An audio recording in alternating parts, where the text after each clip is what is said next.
จากกำลังแพงนะไปผู้เดียวเขานี่นะไปตามเมียกับไปผู้เดียวบ่ได้บ่ตามจะบังบ่ได้แล้วผู้เดียวต้องเขาให้พอเลี้ยงไปแล้วพอแซงแล้วพอโอ้ยอย่ามาไล่นั่นเหรอเขาไปผู้เดียวก็ได้แหละไปตามเอาเมียเขาชื่อบ่ฮอดเฒ่าฮอดแก่แล้วมันสิยากบอกเขาเปลืองเป็ดเปลืองไก่เปลืองเหล้าเปลืองยาอีกเมียก็เมียจะคิดว่าขึ้นไปผู้เดียวเนี่ยเฮาอายคือเทินเว้าแล้วเว้าถึกบ่ถึกก็เฮาเมื่ออยู่แล้วเมียต้องกลับมาอยู่แล้วแต่ให้มันคือให้ไปแน่ให้ไปเอาแน่ก็เว้าให้ไปเอาเองนี่มันอายเมื่อก็กระเทินบ่เห็นเว้าหยังกระเทินเมื่อเองงั้นบอกว่าเมื่อเองจะมาเอาไปเอาอันนี้นะคือให้เขาไปเอาแน่ถึกบ่ถึกต้องมาอยู่แล้วเฮาตามสิบอกบ่ได้คิดเรื่องหลายไปสั่งจังนี้โอ้ยไม่ไกลแล้วนิสัยดีก็ได้แล้วเดี๋ยวแล้วก็มาแล้วน้อยใจสิดอกอันนี้อายเลยกระเทินเราเมื่อเลยก็อายเห็นบ่บ่อายนะโอ้ยบ่อายยังสิอายยังการฮอดพี่ฮอดน้องน่ะมันโอ้ยบ่กันยากมีแต่ว่าเฮาเมื่อไปชวนมาโลดสิยากหยังบ่ว่าเขาสิบ่มาเขาก็ต้องมาแหละเห็นบ่เนาะมันจนบ่จักเลยเมียนะโอ้ยเขาซื้อของมาพักมาแพก็ว่ามักกันอีกเอาแล้วเขาก็มีผัวแล้วมีเฮือนมีศาลขึ้นเขามักตีแล้วแต่ก่อนแล้ว2-3 ปีแล้วเมียก็เอาใหม่ๆนี่เจ๊จะไปจักได้เว้าเลยแต่ไปเว้าอยู่ในเฮือนเลยเขาก็บอกเขาปากทั้ง3-4 คนมันพะโล้ใส่อยู่เฮือนนั่นแหละแรงหมดกระโตแล้วแรงหมดกระโตแล้ววันนี้เนาะเอาบางเทื่อบางเทื่อกับเจ้าบ่ได้คุยกันกับเราเลยเราไม่ใกล้แล้วก็เลยคิดไปร้ายนะกันว่าเขาคุยกันน่ะมันบ่เป็นหยังมีแต่ว่าเขาเว้าอารมณ์กันแหละมันก็บ่ยากนะพ่อไก่บางเทื่อว่าเฮาบ่ได้คุยได้เว้ากันมัน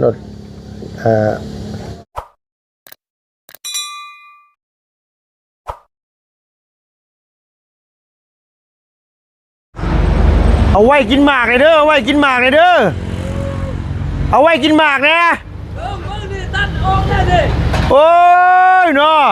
ได้เนาะตั้งมูจะคว่ำเลยสุเจ้าตั้งมาไว้กินหมากกินตองอีลีรอนี่เนาะโอ้ยตัดเห็นอย่างนี้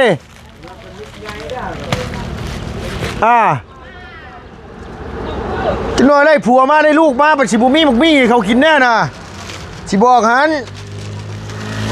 จะบอกได้ว่าสิมาขอขึ้นของมีไม่ได้ให้ได้ทางนี้น่ะทางนี้คือลูกหลานลายซ้ำเซลเสาหล่าพี่น้องเอ้ยเนาะเสาหล่าเราตัดต้นอันว่าหมากมีหมากกล้วยหมากลำไยตัดเบิดทุกต้นเลยเอาพี่น้องอันนี้ก็ซื้อของซื้อขนมซื้อแนวกินพอดีว่าทางไอ้ยังจะดีเพิ่นฝากเงินมาเนาะพี่น้องเพิ่นนั่นว่าให้ลุงมาซื้อข้าวมาไว้เฮือนทุพอในจักกระสอบไปสั่นว่าแล้วก็ซื้อไก่มาเฮ็ดอยู่เฮ็ดกินน้ำกันแล้วก็ซื้อน้ำเป๊ปซี่ซื้ออย่างมาแต่ว่าลุงเอารถจักรมาพี่น้องเอ้ยเนาะรถใหญ่ทั้งบ่บุญสารวัตรทั้งเงินเบาบุญบรรปาเบาจันทร์เพิ่นมาก่อนก็เลยเอาแต่ขนมมาก่อนเนาะพี่น้องเอาขนมมาก่อนจักหน่อยสิแล้วเอาไปซื้อข้าวซื้อน้ำเป๊ปซี่เนาะพี่น้องมาไว้ถ้ากินน้ำกันมื้อแรงเฮ็ดกินนั่นช่วงนี่แหละพี่น้องเอ้ยช่วงเที่ยงนี่ก็ได้จักหน่อยแล่นออกไปซื้อเนาะมื้อคืนฝนตกพี่น้องไปก้านกบโตได้กบเถ่า2 ตัวมื้อคืนนี่ไปก้านกบอยู่ถึงหัวเฮือนน่ะอันนี้ซื้อมาป้าไว้ก่อนคันตู้พ่อตู้แม่แล้วอยากก็ลอยกินแล้วบ่เป็นหยังเนาะผู้เฒ่านี่อนุญาตได้อยู่พี่น้องเอ้ยคันเด็กน้อยนี่บ่ได้พี่น้องเอ้ยเนาะลูกหลานบ่อยู่ใครดอกมื้อนี้รอดอยู่ดอกลูกหลานไปโรงเรียนผู้ตู้แม่แล้วกินหยังเด้นั่นเด้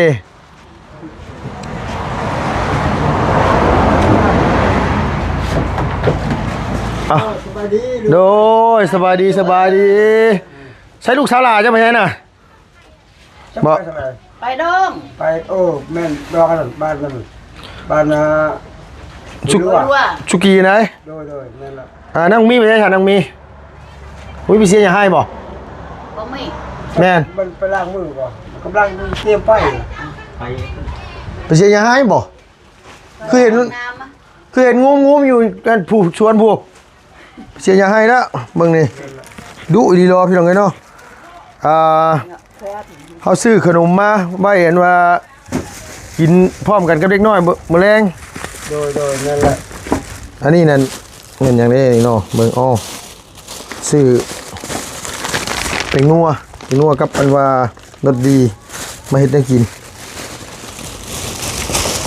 อันนี้กับขนมคือกัน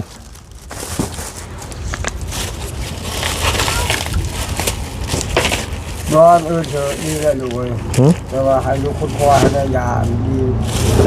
ยา ยานิ้วอ๋อ บ้านนี่เฮ็ดเวียกหนักโอ้ยเจ็บ ว่าจะไปเจ็บคือว่าตีน เจ็บ ได้ลย เจ็บแอวบ่แม่ เออ เพราะว่ามันเพิ่นเป็นหลายปีแล้วฮะก็ได้ นั่นแหละเขายังว่าอยู่เวลาน้ำมันลืมมาน้ำสะอาดมาน่ะสั่งกินเนาะบ่ต้องกินแล้วน้ำนี่น่ะ แม่น มันเฮาบ่ได้กรองได้หยังเนี่ยมันว่า มันเป็นก็เกือบ10 ปีแล้ว เอ้า บักขลัง ซิมเบิ่งทำไมอ่ะซิมเบิ่ง ได้แล้วลูกเอ้ย ใส่อะไรบวงมันอยู่ใส่อะไรพี่น้องเอ้ยห่อนี่ได้บวงมันเอาพ่ออ่ะ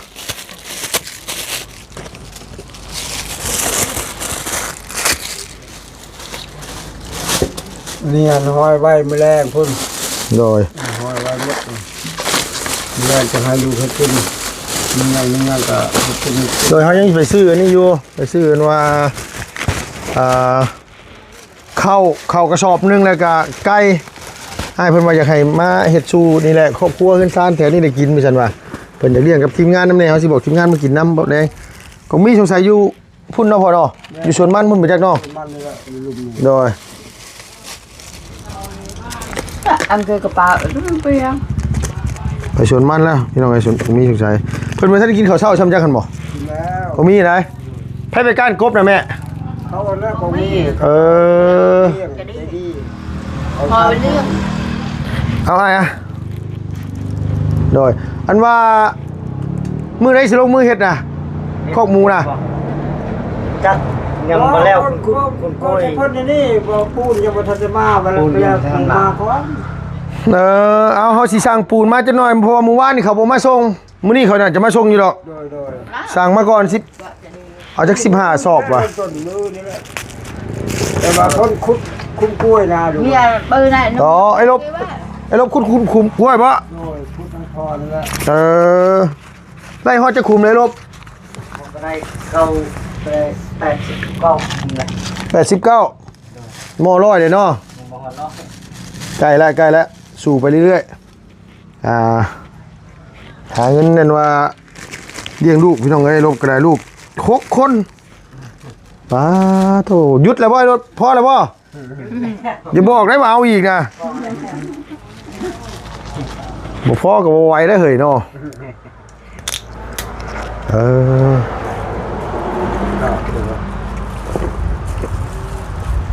แล้วว่าจะออกพุทธเศร้ามันยังเหนียว แม่นแล้วเหนียวแล้วยามนี่น่ะ พุทธก็ได้ คุดเอาแรงนี่แรงนี่ หน่อยเมื่อคืนนี่มันต้องพอเนาะปวดแห้งพี่น้องไงเดี๋ยวอันว่าเอานี่ลงไปให้ของนี้ก่อนเดี๋ยวเขาลงไปชวนมันก่อนพ่อ โดยนี่สบายดีลูก โดยอยากได้อันอย่างนะยานี้นิ่วมาไขลังบ่ โดยแม่นละ นิ่วมาไขลังเนาะแม่เนาะ โดยแม่นตัวนั้นแหละสำคัญเลยลูกเพราะว่าเฮ็ดเวียกบ่ได้เพราะว่าบ่ได้เฮ็ดเวียกกับมือมันมือเอานะ มันเจ็บมันอยากเจ็บก็เจ็บสิเนาะ มันอยู่บ่ได้นั่งบ่ได้นี่มันขี้รังเลยคือขี้ลายแล้ว โดยแม่ไปตรวจอะเขาว่าจักนิ้วจักน้อยชันนิ้วนะ โอ้มันจะเข้าฮอดชิดหน่วยพุ่น ลาย เฮาพาอันชาวสันบ้านบางคูนไปพาตัดตอนนั้นเบิด70ปลายล้านอยู่สวรรณเขตนี่พาตัดนิ้วมาไขลังเลยเบิด10กว่าล้าน ตัดบ่ได้ มันจะโห เราเฒ่าแล้วแม่น่ะพาตัดบ่ได้แล้ว มีจะกินยา แม่นไม่ได้กินยาที่เฮาสิเห็นว่าซอกมาให้เด้อพ่อเด้อโดยพาสันบ้านบางคุณไปพาตัดเบิด60-70 ล้านพุ่นตอนนั้นน่ะ แท้ นิ้วมาแค่หลังมาประมาณรวมกันแล้วซ้ำอยู่ไข่เป็ดนี่พ่อเอ้ย โอ้แม่แท้มันหลาย โอ้ ปีแล้วเนี่ย ยเฮาบ่โพดโพโอ้ยคันเราบ่พ่อเฮาตอนนั้นเราตายเลยแหละสสันบ่ย่างเป็นคนเนาะ ข้าวเนี่ยเขาเบิ่งมันใหญ่แล้ว เอ้ามาพ่อไก่มากินข้าวบ่น่ะ เดี๋ยวกินแล้วกินลุงกินแน่ มาได้ยินเสียงจมอยู่บ่ลายมันจมเรื่องหยังนี่เนี่ยน่ะบ่ นั่นบ่ โดย เวลาตัดเอาเฉพาะ5แสนละ ตัดยังน่ะ กล้วยเฮาลาย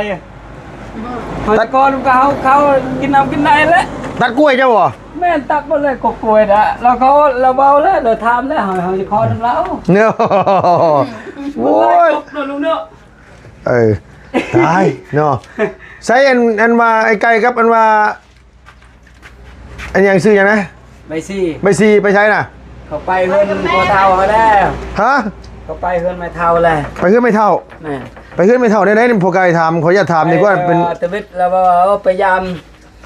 โดย เท่าจะเป็นไข้ โดยเอาสบายดีเด้อพี่น้องเด้อโดยแล้ววันนี้ไหนนะวันนี้ได้น่ะ ตะวิทย์ไปเศร้านั่นแล้วว่าพยายามแม่เท่าพอเท่าเป็นไข้ โดย โดยจะไปส่วนว่าจะขุดคุมกล้วยว่าจะแล้วซะ โดย พยายามก้อนมืออื่นก็ได้จะหาไปวันนี่ ไปแล้วมันว่าสมง2 ชั่วโมงเฮาจะเมื่อแล้วเฮาว่าจะกลับแล้วเฮาจะขุดยังข้าวเวียกเฮาพอดี โดย แต่ว่าเฮาว่าเมื่อบ่ได้แล้วกลับบ่ได้แล้ว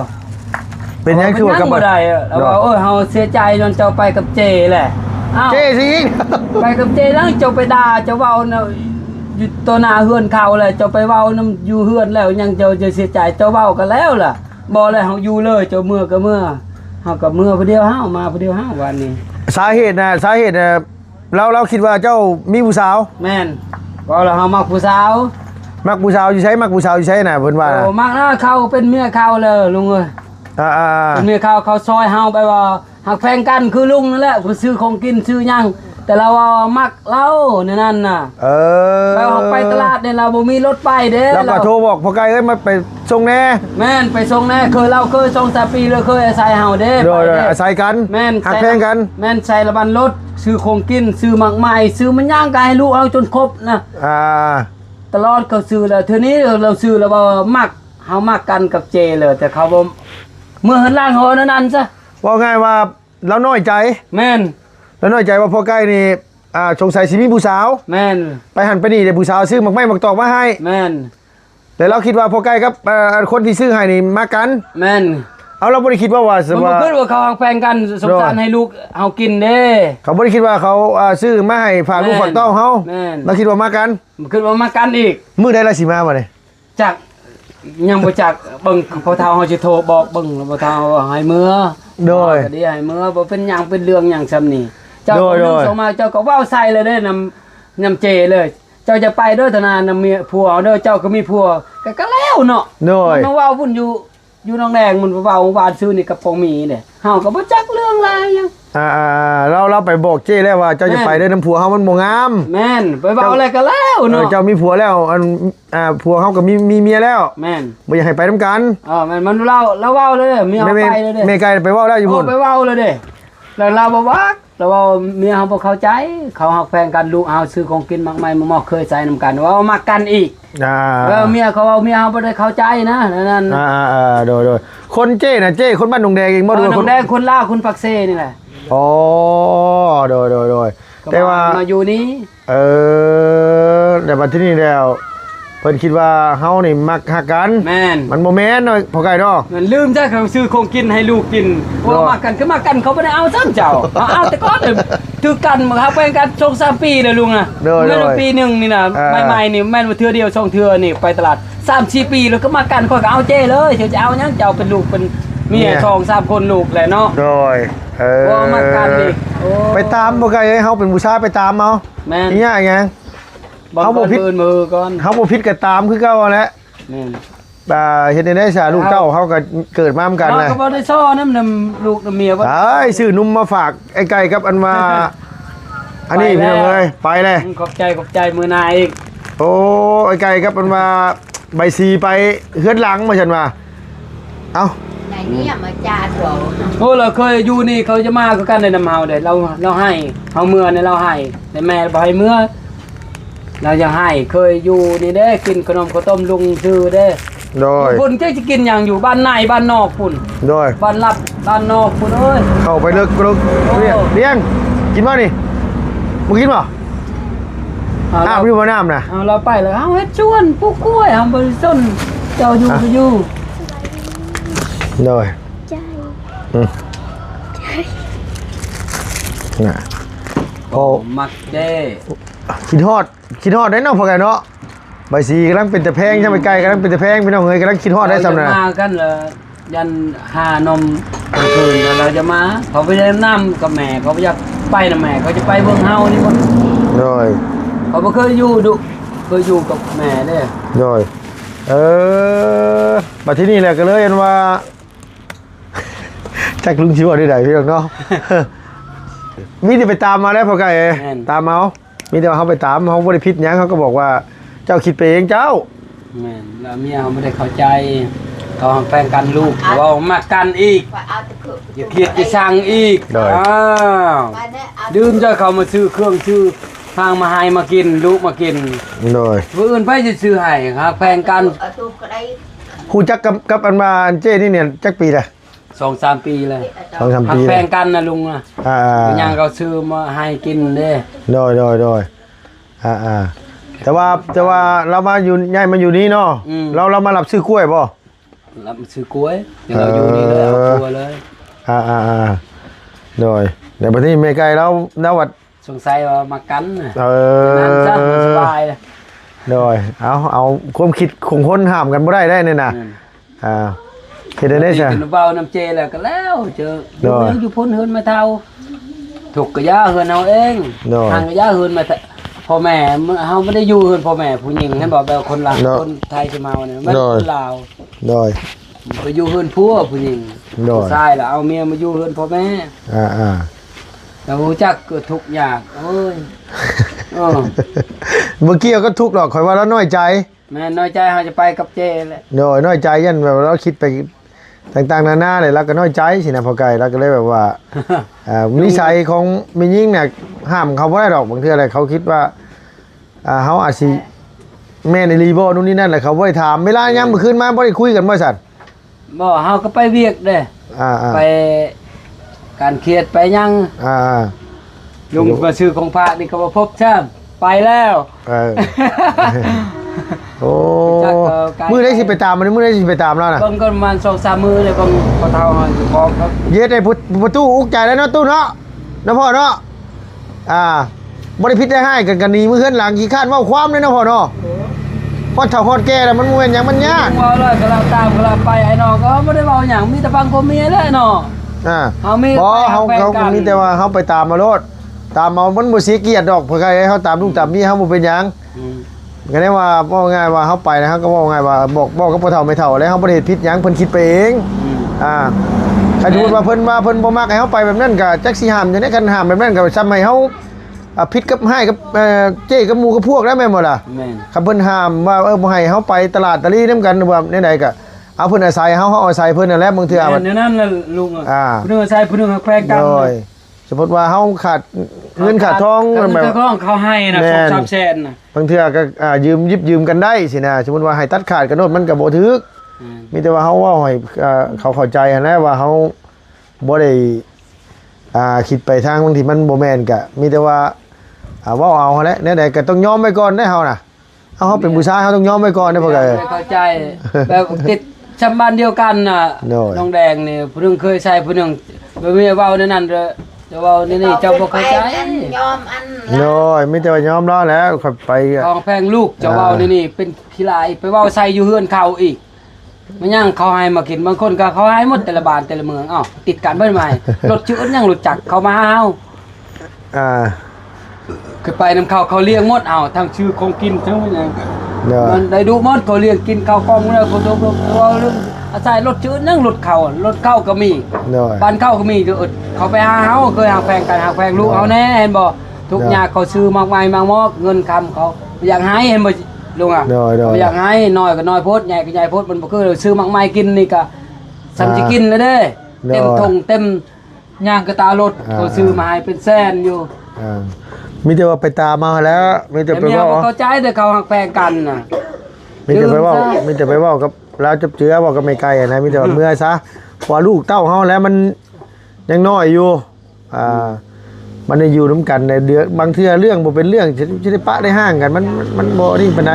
ผัวก็บ่ยอมเมียก็บ่ยอมนี่มันอยู่กันบ่ได้พอไกลคันเขาแบบว่าเขานี่เขาก็ยอมเขาซ้ำมีแต่ว่าแม่มันคือตะกี้ลงไปมันสบายเห็นบ่เดี๋ยวนี้ไปมันต้องยากมันมีละมันละมอกมีกินไหนกินไหนบ่มันยาก 3-4 คันรถจักรโอ้ยแม่ตะกี้เฮาไปมันสบายละมันก็ 10,000 20,000ก็ไปใช้ไปบ้านตารางนะแม่น โอ้มัน 3-4 คันรถจักรโอ้กำลังแพงนะไปผู้เดียวเฮานี่นะไปตามเมียกับไปผู้เดียวบ่ได้บ่ตามจะบังบ่ได้แล้วผู้เดียวต้องเขาให้พอเลี้ยงไปแล้วพอแซงแล้วพอโอ้ยอย่ามาไล่นั่นเหรอเฮาไปผู้เดียวก็ได้แหละไปตามเอาเมียซื่อไปฮอดเฒ่าฮอดแก่แล้วมันสิยากบอกเขาเปลือง เป็ดเปลืองไก่เปลืองเหล้าเปลืองยาอีก เมียวก็เมียวจะขึ้นออกขึ้นไปผู้เดียวเนี่ยเฮาอายคือเทินเว้าแล้วเว้าถึกบ่ถึกก็เฮาเมื่ออยู่แล้วเมียวต้องกลับมาอยู่แล้วแต่ให้มันคือให้ไปแน่ให้ไปเอาแน่ก็เว้า อ๋อให้ ไปเอาเองนี่มันอายเมื่อก็กระเทินบ่เห็นเว้าหยังกระเทินเมื่อเองงั้นบอกว่าเมื่อเองจะมาเอาไปเอาอันนี้นะคือให้เขาไปเอาแน่ถึกบ่ถึกต้องมาอยู่แล้วเฮาตามที่บอกบ่ได้ขึ้นเรื่องหลายไปสั่งซั่นนี่ โอ้ยไม่ไกลแล้วนิสัยดีก็ได้แล้วเดี๋ยวแล้วก็มาแล้วน้อยใจสิดอก อันนี้อายเลยกระเทินเราเมื่อเลยก็อายเห็นบ่ บ่อายนะโอ้ยบ่อายยังสิอายยังคันฮอดพี่ฮอดน้องน่ะมันโอ้ยเว้ากันยากมีแต่ว่าเฮาเมื่อน่ะไปชวนมาโลดสิยากหยังบ่ว่าเขาสิบ่มาเขาก็ต้องมาแหละเห็นบ่เนาะมัน จนบ่จักเลยเมียนะโอ้ยเขาซื้อของมาพักมาแพก็ว่ามักกันอีกเอาแล้วเขาก็มีผัวแล้วมีเฮือนมีศาลกันเขามักตีแล้วแต่ก่อนแล้ว2-3 ปีแล้วเมียก็เอาใหม่ๆนี่เจ๊จะไปจักได้เว้าเลยแล้วไปเว้าอยู่ในเฮือนเลยอ้อเขาก็บอกเขาบ่ปากทั้ง3-4 คนโอ้มันพะโล้ใส่อยู่เฮือนนั่นแหละแรงหมดกระโตแล้ว เด็กมันกระตือแล้ววันนี้เนาะเอาบางเทื่อบางเทื่อกับเจ้าบ่ได้คุยกันกับเราเลยเราไม่ใกล้แล้วก็เลยคิดไปร้ายนะกันว่าเขาคุยกันน่ะมันบ่เป็นหยังมีแต่ว่าเขาเว้าอารมณ์กันแหละมันก็บ่ยากนะพ่อไก่บางเทื่อว่าเฮาบ่ได้คุยได้เว้ากันมันยากแน่อันนี้มีแต่ว่าคันมีปัญหากันสำหรับลุงเองนี่คันมีปัญหานี่ลุงบ่เคยให้มันผ่านไปฮอดมื้อนะข่อยมีแต่ว่าช่วงเมียข่อยเมื่อเพื่อนสิเมื่อขึ้นหลังข่อยตามบ่ได้ข่อยบ่ไกลข่อยบ่ให้ว่ามันผ่านฮอดคืนนึงครับข่อยต้องชวนมาเดี๋ยวนี้รถอย่างก็ตามเมื่อคุยกันอยู่เพื่อนเฮาบ่ต้องอันนี้สินะเพราะว่า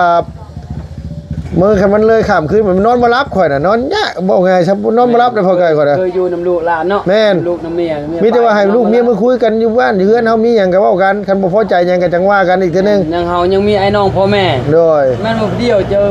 พิษนึงกับมือเลยพิษนึงกับมือเลยตายแล้วเฮาแล้วเนาะ โอ้ยเดี๋ยวแล้วก็มาไม่ไกลแล้วโอ้ยเราน้อยใจสิดอกอ่า เอาเอาพื้นเมียนั่นนี่ โด เนาะ ยมีแต่ว่าเจ้าไปตามมาแล้วแล้วตามมาแล้วกระโปรงลายเปล่าเพิ่งลายแล้วมื้อนี้เพราะว่าแดดเนาะ และไอ้สิมางันบ่ฟัง แต่มาอัก เสือกใช้มานึ่นละบอลคือนี่เดี๋ยวโอเคสมมุติมีแต่ว่าเฮาสิลงไปหากงมีก่อนเด้อเสนอโดยเอามีแต่ว่าไปตามมาโลด โดย บ่ต้องเอาไปหลายคนนะไปตามมาโลดนะมีแต่ว่ายอมเขาแล้วเฮ็ดได้ซั่นว่าเฮาหักเอาแพงนี่แล้วเฮาจึงตามคันบ่หักเอาแพงสิตามบ่ตามให้มันเสียเส้นได้เนาะ ลายตาม เอาแท้แต่ว่าสำหรับลุงน่ะมันคันฮอดเฒ่าฮอดแก่แล้วมันสิยาก ยาก ยากหยังจังหน่อย มันยาวต่มันบ่แล้วซ้ำ ผู้หนึงยอมผู้หนึงบ่ยอมมันก็โอ้ยผู้ว่าหาเจ้าเฮ็ดผิดดีผู้ว่านะแม่นบ่ล่ะสมมุติว่าเมียเจ้ายอมแต่พอเฒ่าไม่เฒ่าบ่ยอมป้าลุงบ่ยอมก็ยากอีก ยากอีกต่อ จังได๋มันเสียหมูเสียไก่อีกโอ้ยเสียก็เสียของเฮาเองบ่ได้เสียของผู้อื่นแม่นบ่ล่ะ แม่นให้เอาซื้อไก่ซื้อหยังกินให้ลูกหลานพ่อแม่กินดีกว่า เนาะ เนาะจะไปเสียทุกลูกน้องนี่มันบ่แล้ว มีแต่ว่าจังใดก็ผิดถูกก็มีแต่คุยกันสองคนน่ะดีสุดน่ะคือคุยกันในครอบครัวเฮาดีสุดละคือเจ้ากับแม่ไก่นี่คุยกันเองบ่ต้องให้ฮอดเฒ่าฮอดแก่นะคือลุงเนี่ยอยู่กับป้าเรามาอยู่กับเมียมาเนี่ย17-18 ปีบ่เคยจักเทื่อบ่เคยแบบว่าฟิตกันง่ายกันแม่นเพราะว่าเขาเข้าใจกันมีหยังบ่พอใจกันหยังไดก็ปรึกษากันเว้าคุยกันนะพอไกลแบบว่าบ่ต้องแบบบ่ต้องให้มันข้ามคืนเนี่ยนะโดยเฉพาะคือลุงแบบ ให้มันยากเนาะ แม่น มันสบาย ลุงเราไปฮอดเฮือนฮอดเฒ่าฮอดแก่แล้วแม่นอยู่ มันยากได้ พอเฒ่าแก่ๆเมียเขาอยากยอมอยู่แต่พอเฒ่าแก่แบบบ่ยอม บ่ยอม มันก็สิยากอีก พอเฒ่าแก่ก็แฮงยาวอีก ผู้หนึ่งยอมผู้หนึ่งบ่ยอมเอาจังน้อยบัดโอ้ยไม่มันนะบ่เสียหมูเป็นโตฮะพอถึงว่าลูกๆเมียแม่ไก่เราเมื่อเฮือนหลังบ่ให้พ่อไก่ไปตามเอาเมียเรามาคันบ่มีเงินนี่สิเติมน้ำมันให้ไปตามรถโยบ่ได้ผัวรอได้ผัวรอแล้วผัวไปน้ำผู้สาวไปน้ำเจ้เจ้บ้านหนองแดงแล้วอยากให้เราอยากให้เมื่อว่าดิทับเจ้เป็นหมู่เดียวกันกับเราเป็นไว้30 ปีแล้ว หักแบ่งกันนะ เขาก็มีผัวแล้วมันไปน้ำกันไปแบบไปซื้อของที่ยังสินะไม่ไกลแล้วอาจสิน้อยใจกันแหละโอ้มีแต่ว่าเขาก็ไปตามเอาสิยากอีกไงไกลเอ้ย เอาบ่ใช่ปัญหาหรอก จนแล้วยังไปตามลุงเฮายังขุดคุมกล้วยเฮายังขุดคุมแล้ว เอาไปเดี๋ยวนี้เราไปยังสิเอาเงินให้นี่ไปรถไป เติมเงิน ก็ได้ลุงบ่ยัง ฮะ ดอกลุงยัง ไปจะมื้อแล้วน่ะ มื้ออื่นมื้อบัง บ่เราไปจังมือได้ไหมกายน่ะ โอ้วันนี้ ไปบ้านนี่ เลย ใจลวกครับใจลวกเต็มที่ บ่ยากดอกลุงเข้าใจ ใจ เลย ลวกกูไปยังเลย เอ ใจลวก อ กูไปยังเตาเวียน เบิ่งสภาพ มีเบิ่งสภาพอีกเลย มันก็มาวันนี้ เจ้าไปใช้วุ้นอ่ะ ไปใจลวกกันเยอะใจลวกกูไปยัง โอ้กระปอมมันว่าวได้หลายได้แท้ได้กระปอมน่ะข้อกระปอมมาก้อยใช้ม่วงเลยอ่ะได้เลยมันเนี่ยกระปอมยามนี่พอกินอยู่ในยามนี่น่ะมันกำลังสิเริ่มมันนี่แหละ มันออกพ่นนี่ แม่น ออก ฝนตกโอ้ยไปหาของมีกันซะเอ้ย เลย โดย เข้าใจลุงแล้ว โดยไปตามด้วยนะบ่แรงน่ะไปตามนี่เราไปยังบ่เนาะพ่อเนาะสิยากยังไปตามเมียซื่อเนาะป้าหึงบ่ได้ป้าหึงน่ะมันยากผู้ใหญ่เอ้ยเจ้าเชื่อข่อยโลดป้าหึงเขาสิว่านั่นน่ะขนาดข่อยมาเจ้ายังบ่มาตามเพราะว่ามันแม่นคือข่อยคิดดีแล้วเพราะว่าหั่น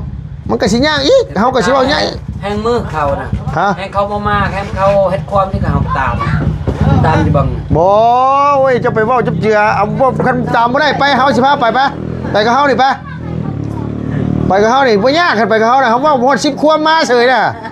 แท้ไกลๆนี่ ก็ นะ บ่เจอ เอาแท้คันไปกับเฮานี่มาแท้ไม่ไกลนะเพราะว่าเรานิสัยดีสุดแล้วไม่ไกลนะแล้วปากเว้ามักล้มอยู่บางเทื่อแล้วอาจสิน้อยใจเจ้าอาจสิบ่ได้เว้าบางเทื่อคนเว้าบ่เป็นก็บ่มาพอไกลเอ้ย แม่น เนาะแม่เนาะไปแล้วเว้าบ่เป็นเขาก็บ่มาเด้คันเว้าเป็นเนี่ยเขาก็มาเอาแท้ใด เอามื้อหน้าบ่ไปลงแล้วลงจะไปมวนไปเด้อไปเด้อไปเฮ็ดลงบังก็เฮามาบ้าน บ่นะไปก็ไปมื้อแรงแล้วนะคันไปน่ะเหยียบรถสิพาไปบ่เป็นหยังเนาะบ่เป็นเฒ่าเป็นแก่อยู่แต่เว้าให้ก็ได้นะสำนั้นน่ะเนาะแม่เนาะเว้าเนี่ยมันถึงมันควรกันก็เฮาเห็นมาหลายคู่แล้วแบบว่าเนี่ยน่ะคันปล่อยไว้หึงบ่ได้โดนเสียหมูเจ้าน่ะชื่อเอาโลด เสีย แท้ ยอมเมียก็เสียให้เมียเสียแล้ว ไรใจ ฮะ เชียร์มูไรใจ เนาะแม่เนาะ เลย มันสิยากเขาว่าน่ะนี่ใครแน่เขาบ่ได้ผิดหยังเขาสิเสียเพิ่นหยังเสียก็เอาเงินเฮาซื้อแม่นบ่ล่ะคันเงินผู้เฒ่าไปเฒ่าซื้อใครแน่ผู้เฒ่าไปเฒ่ากินก็ได้เอาเงินเฮาซื้อเบิดเฮาเองแน่เอ้ยว่าบ่มีหยังไม่ซื้อข้าวให้ลูกเพิ่นบ่กินดีกว่า เอาเลยกันได้ให้ชื่อให้ลูกให้หลานกินเองแล้วเนาะ เอ้า ไปชื่อยังมันบ่ได้แล้วมันเป็นความเวทความเนาะ เอ้า ขี่รถ บางเทื่ออะไรคือ ซื้อกินเอง คันว่าเฮาไปตามแล้วน่ะมันสิง่ายกว่าคันว่าเฮาป้าไว้หลายมื้อน่ะมันสิยากเพิ่นก็เอ้ยมันสิยากเชื่อลุงรถคันเจ้าไปตามแล้วมื้อนี้น่ะข่อยนอนบ่หลับเอ้าไปจังนอนบ่หลับคิดฮอดลูกเนาะแม่เนาะ พอเจ้าอย่าเอากินทอนดู เอาคิดฮอดเจ้าคิดฮอดลูกอีกแล้ว ลูกเราเมื่อลูกเรากินทอนเราแล้วนะ สิยากยังไงน่ะโดย ปะบะบุญ ไปเว่าเขาเว่าให้มันเป็นน่ะเขาก็มาคันว่าบ่เป็นน่ะไปเทียงไปให้เขาน่ะเขาบ่ต้องแก้โตวนะเขาบ่ต้องแก้โตวอย่างสักอย่างนะบ่ต้องแก้อย่างสักอย่างหรอก ก็ชกนะปราบใจ ไปเดี๋ยวยอมรับอย่างเดียวพอแล้ว ไปลุงเนาะ ฮะ ถ่ายคลิปเพิ่นเด้อผมเจ้าอยู่มือก่อนไปเนาะ สองชั่วโมงมันโดนโพดมันโดนโพดมันโดนโพดด้วยบ่ไปสองชั่วโมงน่ะ โดย เอาค่อยไปน่ะเรามาได้ไม่ไกลได้เชื่อเขาโลดเจ้าเชื่อบ่ว่าเรามาเขาไปเว้าน่ะจะได้แล้วก็มาไม่ไกลน่ะ กำลังจักพอดีไปเนาะ เอ้าสิยากหยังโอ้พ่อไก่ย่านเสียเกียรติแล้วพ่อไก่นี่ย่านเสียเกียรติยังพ่อไก่บ่ต้องย่านนะ ทางมันดีเด้อทางลุง ฮะ ทางดีเด้อทางเลย ดีเข้าไปละห้อนี่ว่ะ พ่อนี่น่ะ โดยมื้อหน้ามื้อแรงเด้อคันเด้อคันว่าวันนี้เด้อโดยเอาพี่น้องเนาะพ่อไก่แล้วไม่ไก่หนีรถเฮือนเงียบปัญญังขนาดเฮือนตูบน้อยแล้วผัวนั่งเศร้าคอตกเตะเสะอยู่น้องพี่เนาะนี่แหละครอบครัวเฮือนซานคันนั้นบ่เข้าใจกันแล้วมันอยู่กันยากนะพี่น้องเอ้ยเนาะมันอยู่กันบ่มีความสุขคันมันเข้าใจกันแล้วมันโอ้ยจะไปเป็นเดือน2เดือนเมื่อก็ฮักกระแพงกันคือเก่าเนาะพี่น้องขอบคุณหลายๆพี่น้องเนาะอยู่ดีมีแฮงเด้อพี่น้องเด้ออย่าเจ็บอย่าจนร่ำรวยสุขภาพพลานามัยแข็งแรงเนาะอายุมันคนยืนไปแล้วพี่น้องบ๊ายบายสบายดีเด้อ